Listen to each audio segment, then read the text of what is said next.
Diversity, equity, and inclusion. There's a good definition and a not so good one. I hope the good will rise to prevalence, and I will tout two who wrote it very clearly in today's Hartford Current, Saturday, September 27th. They're Matt Southworth and John Michael Mason, both of Trinity College. By their definition, DEI means 1, diversity, reflecting the world. 2, equity means everyone has a meaningful say. And 3, inclusion means we have something to learn from one another. Great. Keep that definition in mind. And please stay away from those who would pervert these words into a different DEI. To them, diversity means skin color, and that's it. And some change of pigmentation, the mixing based only on skin color is what is important to them. These are leftists. Skin color matters, okay? Black skin matters, or white skin matters, and what's underneath is almost irrelevant. Folks, skin is the least important element of American anything, okay? The only thing I can think of is whether somebody uses more or less sunscreen. Liberals used to know this. For God's sake, Martin Luther King pleaded to not pay attention to skin color. Yet that is what today's leftist leaders almost exclusively do. Instead, they should be looking at diversity of thought, diversity of experiences, diversity of circumstances. And there are times when circumstances and thought and experiences might cluster to one group more than another. But you can't make policy based on the skin color. Make it based on the thoughts or experiences or the circumstances of the group, which might be majority Latino one time, majority Asian one time, majority Black one time, but make it for everyone in those circumstances. Equity. Equity ostensibly means fairness. The leftists believe that fairness is to be judged based on dead people from 50 and more years ago, the abusers in the Jim Crow period, the worse abusers in the slave-owning period. You can only be just in your own time. Apologies don't do anything. Fairness means doing things in this time for people in less privileged circumstances. But that's not what you hear from the race mongers who are saying we need reparations, which is unworkable. Reparations can't be done fairly.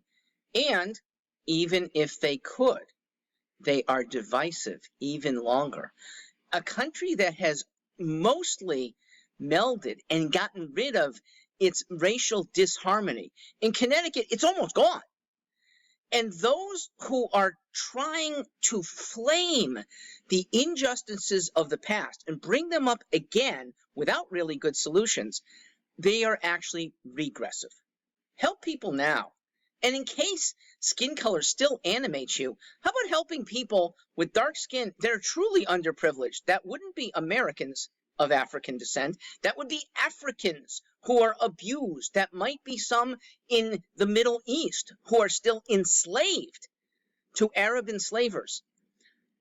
Put your values where policy can actually do something for the people you ostensibly like to help. When white people are doing bad things to African Americans because of their skin color, I stand fervently behind punishing them. And I'll go further and excoriate them.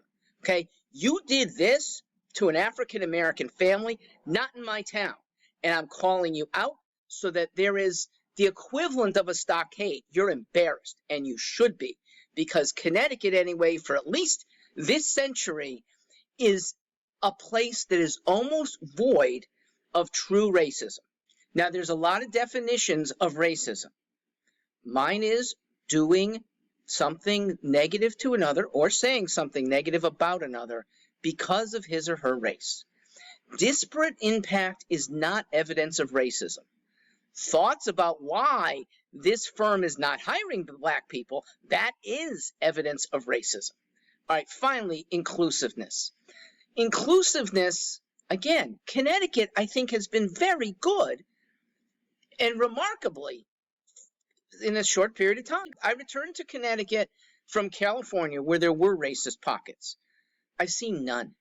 In 20 years back in Connecticut, I've seen none. Excluding other voices is the opposite of inclusiveness, and that's what the leftist leaders are guilty of. They do not want to hear mainstream voices. They shut them out on college campuses. They try to block them on big business internet sites. They block them even in town squares from speaking. Your leftist leaders in the process are not helping black people. The leftists are almost always privileged white people, okay? Robin DiAngelo, very prominent. Elizabeth Warren, Bernie Sanders, a whole bunch of white college professors. Look, early in 2020, black voters sensibly pushed away Bernie Sanders in favor of someone not as wacky. In fact, that's what propelled Joe Biden to the presidency. Black voters, common sense. And to be listening to the Bernie Sanders types, the leftists who do not care about you. You are a pawn. You are a tool to accumulating more and more power for leftist leaders that's mostly privileged whites. Don't succumb. The DEI that you, I think, would embrace, you probably already do. The way Southworth and Mason say, it's true diversity, thought, experience, circumstances. It's true equity, actual fairness. It is true inclusiveness. Thanks for listening here. If you need to hear more about my take on Robin DiAngelo, send me an email. I'll send it off. I'm Mark Stewart Greenstein. Thank you here.